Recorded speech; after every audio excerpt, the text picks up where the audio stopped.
Today, let's dive into a little bit around where DeFi is going and also how it might be connecting over to something that you guys have asked about, and that is Flare and SparkDEX. My name is Paul Barrow. Welcome back into the show. Let's get into it today. I do want to thank our sponsor, and that's Uphold. If this is a place where you guys want to get into crypto, Uphold has a feature, first of all, that allows you to do staking. And the other thing that you can do here, of course, is get into new discovery of tokens. So as they list new tokens are available for purchase, you'll get notifications via Uphold. You'll be able to get out early and get access to those. Lots of opportunity here. And of course, you can also earn up to 4.5% there, even on your US dollar balance. So check out Uphold, use our link down below. I wanted to showcase that we do read our comments over on the show, and obviously, Flare has been a big one, and you can kind of see, guys, yes, you've been asking about it, so we thought, well, let's dive a little bit deeper and get into that. If you look at some of the activity on Flare in general, just total value locked right there, you can kind of see the explosion that is starting to happen there. So I wanted to bring on Alexi coming in from SparkDEX. Hey, Alexi, how are you today? Great, thank you for having me, Paul. Excited to be here. Excellent. So let's get into a little bit about what SparkDEX is doing. Obviously, you guys are starting to move consistently up in terms of users, total volumes climbing, total TVLs climbing. Everything's looking good here in terms of the platform itself. Give us kind of a rundown on what you guys are attempting to do. What we're aiming to do is essentially be a one-stop DeFi hub for users, where they won't need to leave our platform to interact with a variety of different protocols and different products as well. So just being that one-stop shop. Obviously, SparkDEX, we're a DEX. That's the foremost, most important thing that we're doing. That's kind of the engine of any chain, to be honest. But that's not just where we're also stopping. We're looking to provide perpetuals. We're looking to provide different strategies, lending markets. So have all this integrated into one place, just making it really easy and simple for any user to come and interact. And I think a lot of DEXs are kind of going in this direction. Obviously, there's a relationship between you guys and Quickswap. Explain that relationship and how it kind of connects. Because if you look over on the Quickswap page, the thing that caught my attention was obviously the partnerships there with Flare and you guys, now with Quickswap. Explain how this all comes together. Yeah, sure thing. So look, I also head BD over on the Quickswap front. What we did there was a community governance vote where we kind of did this sub-DAO model at Quickswap. And essentially, I was having conversations with the Flare team early days, and they wanted a trustworthy, doxed, well-known team to lead their essentially native DEX on their platform. And what I offered to them was, hey, look, I can put together a dev team for you guys and tie that back to Quickswap, where the Flare network will also appear on the Quickswap drop-down network menu and would have access to all of the Quickswap technology, BD connections that we had built up over the last, roughly 5 years. So what we also done there as well, and that's vice versa. So any technology that SparkDEX builds out, Quickswap would have access to. Any technology or BD connections that Quickswap builds out, SparkDEX would have access to. And what we also done to keep the community happy and incentivized as well is 2% of the Spark tokens will be giving 100% to the Quickswap community. Okay, so the way I read that is there is connectivity, obviously, with Flare. That means via Flare through SparkDEX, obviously tying into what you guys are doing with Quickswap. I was looking at Flare's platform here in terms of how they generate. So in terms of minting the FAssets, which is what you're talking about right now, that capacity in itself, the way it looks is this is going to give access to any of the FAssets, access into Quickswap, obviously that being Polygon.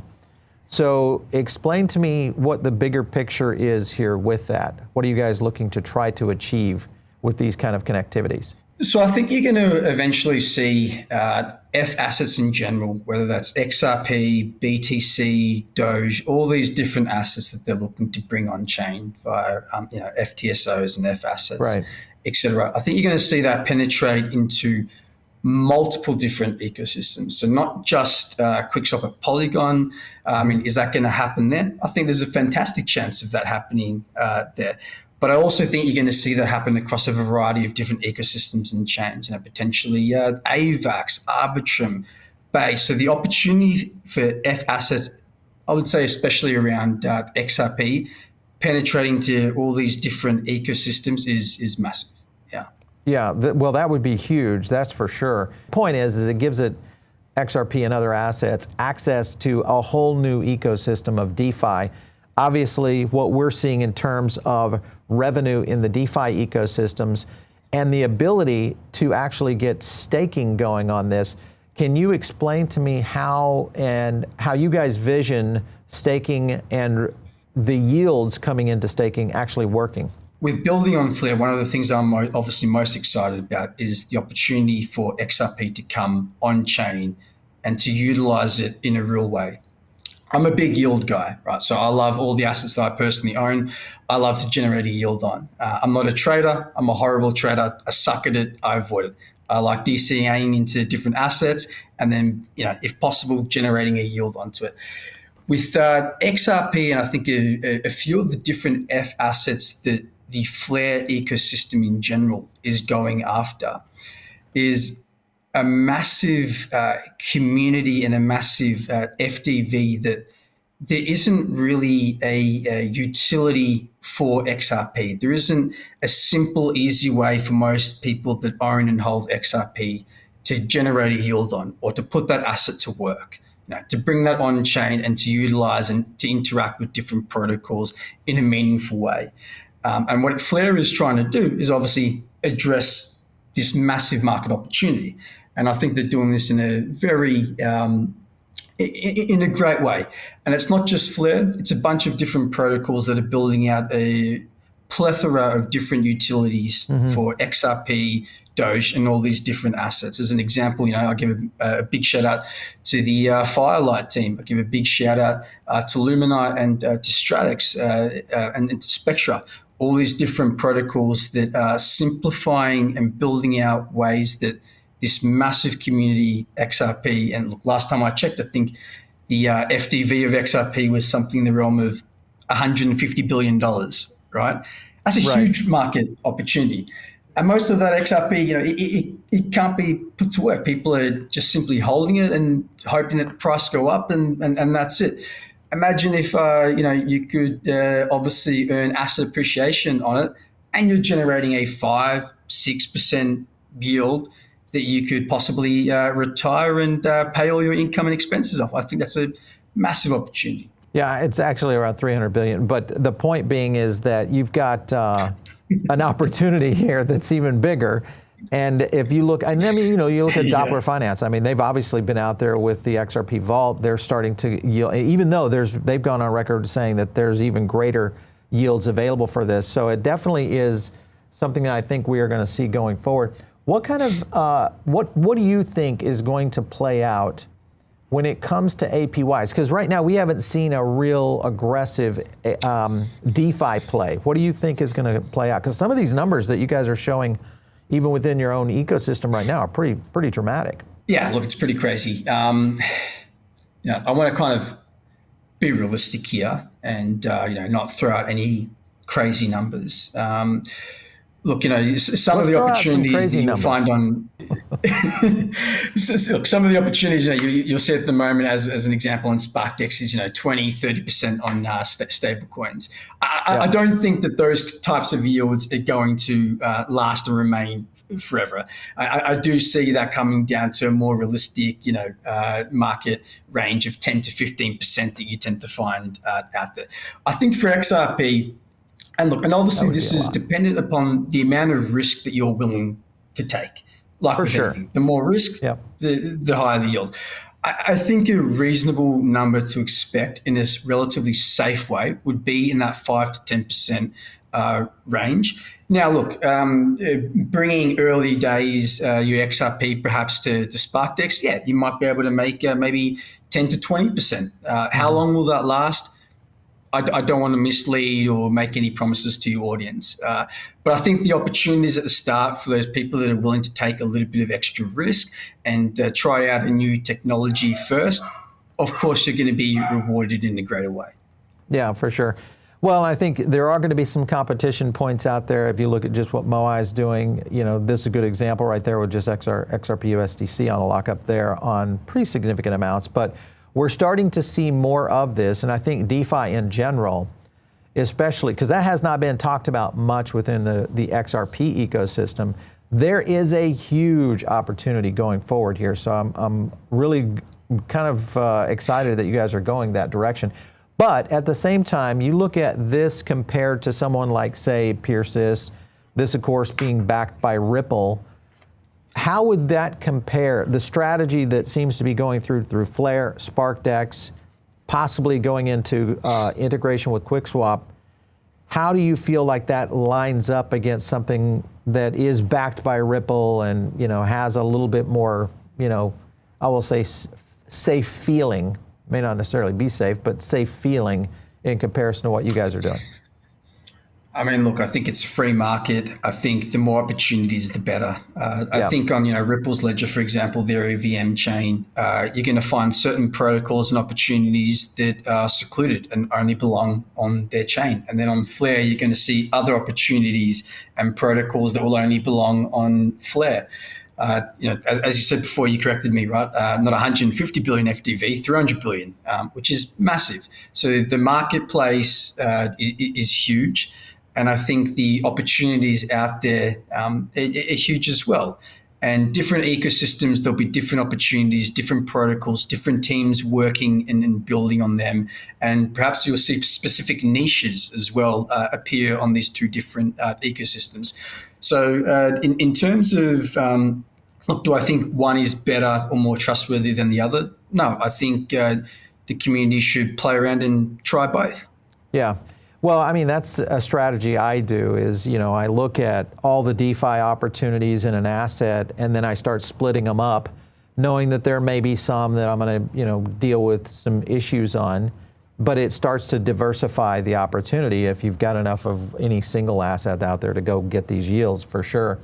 So that is one that really makes sense to me, at least when I'm doing it. Again, not financial advice for you guys out there listening, but the situation right now for you guys in terms of the development of what you're doing right now, you say BD, you mean business development. What kind of connections would that bring to possibly Flare and obviously through that, meaning a lot of the XRP holders in terms of advantages? I'm sure most of your community would have probably seen recently the announcement done with Vivo as an example, which is going to bring $100 million of XRP on chain onto Flare. Crypto.com, so users will have the opportunity that are staking their XRP with Crypto.com to generate yield, and on the back end, that's going to be happening through the Flare ecosystem.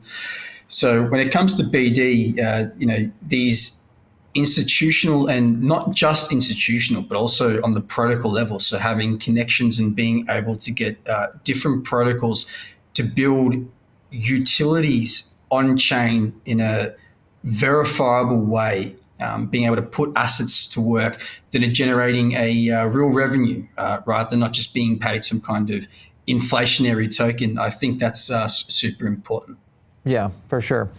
Listen, I mean, we got to do our due diligence here. Obviously, you guys had a security update that you did, and there was an attempt on an exploit for SparkDEX perpetuals. First of all, explain to me how you caught it. And then what is your security protocols to be able to avoid these kind of things in the future? I guess you can't really avoid attempts, but the point being of dealing with them. This is Web3. This is a relatively new technology and area. So these things are always going to happen. I mean, recently you had one with GMX, which I would say is a fairly battle-tested and well-utilized protocol out there. So these things are always going to happen across multiple different protocols. Obviously, we have certain security measures in place. Some I can say, some I can't say for obvious reasons. But we do have a lot of different monitoring services. As an example, in this case, Hypernative, which is a protocol that monitors on-chain activity, they send a alert to our dev team.